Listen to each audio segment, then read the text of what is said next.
Few could have anticipated the speed or intensity with which the High Court would act, especially given the politically charged atmosphere already swirling around the country.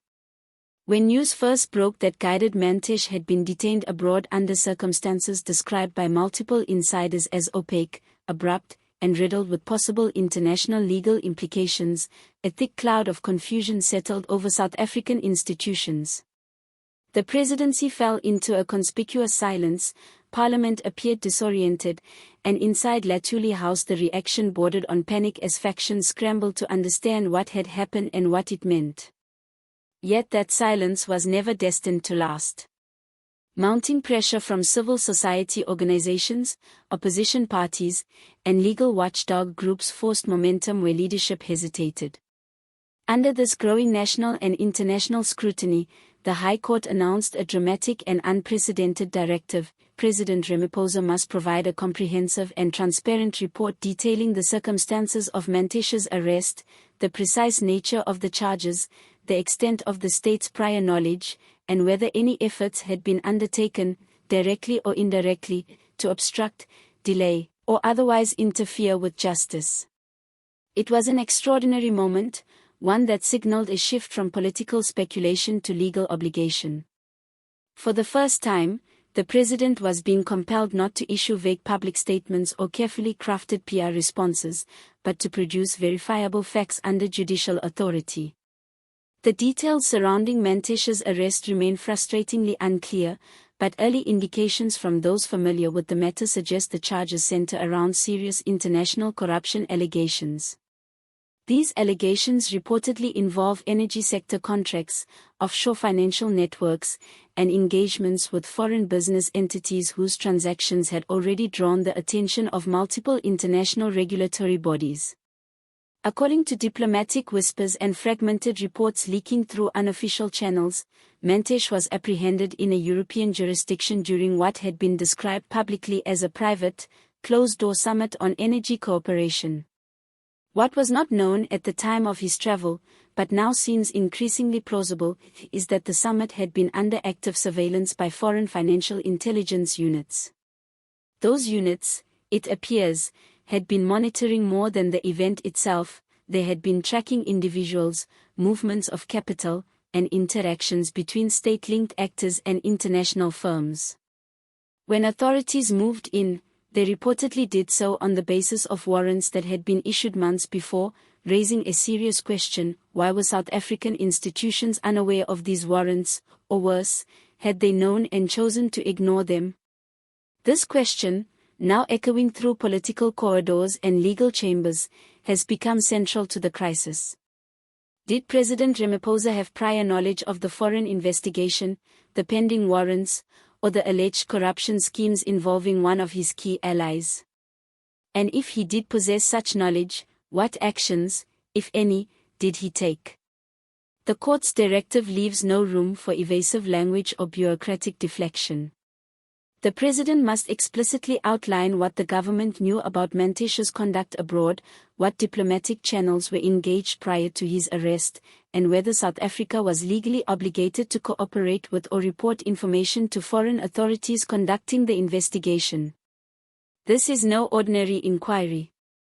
It is a formal legal demand, enforceable under oath, and any attempt by the president or the presidency to obscure information, misrepresent facts, or downplay the seriousness of the matter could result in charges ranging from contempt of court to active obstruction of justice. It is, in many ways, a political and legal tightrope for Ramaphosa, one that forces him to balance the survival of his inner circle against the dwindling credibility of his administration. While the external political landscape has been chaotic, the internal dynamics within the ruling party have grown even more volatile.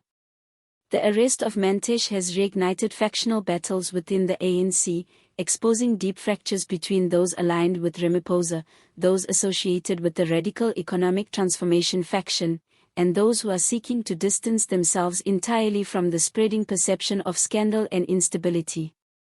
Several provincial leaders have reportedly demanded an emergency sitting of the National Executive Committee, arguing that the party cannot afford to absorb yet another blow to its legitimacy or international reputation.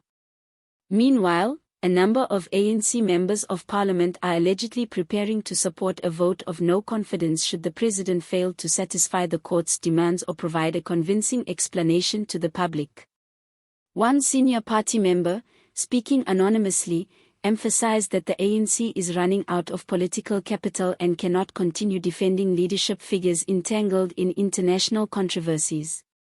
If the president does not take decisive action to restore credibility, the party may feel compelled to remove him in order to salvage what remains of its integrity.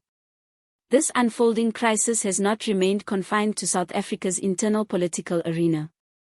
The combination of Ramaphosa's silence, the High Court's intervention, and the dramatic arrest of Mantashe has drawn significant international attention.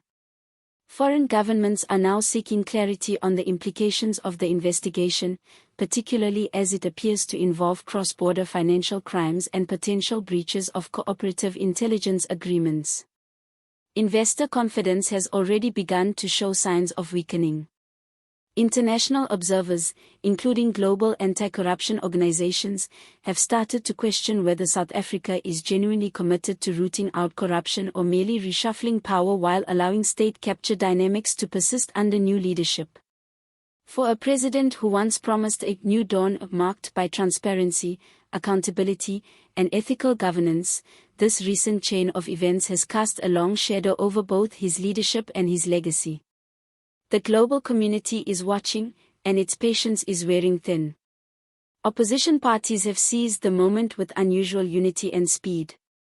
The Democratic Alliance has called for Ramaphosa to appear before a special parliamentary committee to answer questions publicly and directly. The economic freedom fighters are preparing legal action aimed at forcing the public release of all communications between the presidency and international law enforcement bodies.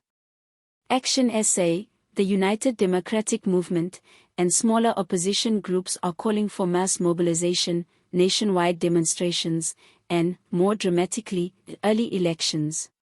For the first time in many years, there is a visible crack in the ruling party's armor, and opposition leaders are positioning themselves to drive a political wedge through it, hoping to capitalize on public frustration and the ANC's internal disarray. Many analysts believe this moment may represent the most significant political vulnerability the party has faced since the early years following South Africa's democracy. Ramaphosa once delivered speeches assuring the nation that he would eliminate corruption, restore faith in democratic institutions, and reclaim South Africa's reputation on the world stage. Yet now, with a senior ally detained abroad, the courts demanding complete transparency, and his own party fracturing under pressure, the image of a reformist president has weakened dramatically. The choices he makes in the coming days will determine not only the future of his presidency but also the trajectory of South African democracy. Will he cooperate fully with the courts, offering the truth even if it implicates powerful figures around him? Will he shield his inner circle, risking accusations of cover-ups and further damaging the country's credibility? Or will he retreat behind political maneuvering, attempting to buy time in a crisis that is quickly outpacing his control? At this moment, South Africans are witnessing a rare and pivotal convergence of political accountability, judicial authority, and public demand for transparency. The stakes have never been higher. This is not the time to turn away or disengage from the unfolding narrative. Citizens, civil society groups, and international partners all play a role in ensuring that the truth comes to light and that leaders are held responsible for their actions. Now more than ever, public vigilance is essential. The battle for honest leadership, justice, and democratic integrity is happening in real time, and the outcome will shape the future of the nation.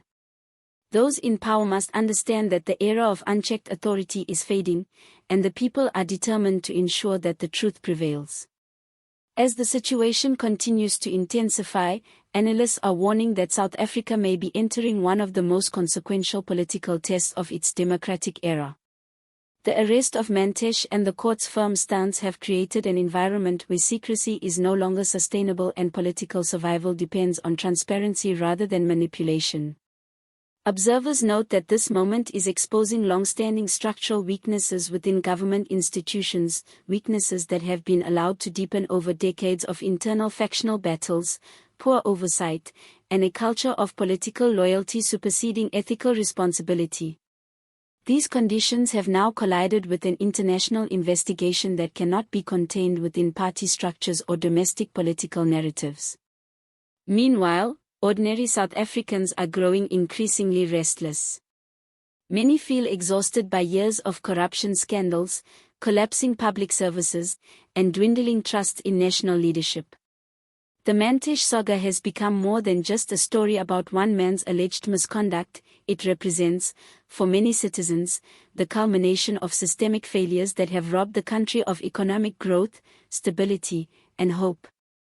Social media platforms are flooded with demands for accountability, while civic groups are organizing public forums and community discussions aimed at empowering citizens to understand the legal and political stakes of the crisis. There is a sense that this moment could define the future, not only of Ramaphosa's presidency, but of South Africa's broader fight against entrenched corruption. Internationally, diplomatic circles are buzzing with speculation about how the government will respond. Allies are urging full cooperation with the investigation, while financial observers are warning that any hint of obstruction could trigger long-term economic consequences. South Africa's credibility, already strained by years of political turmoil, now hangs in the balance.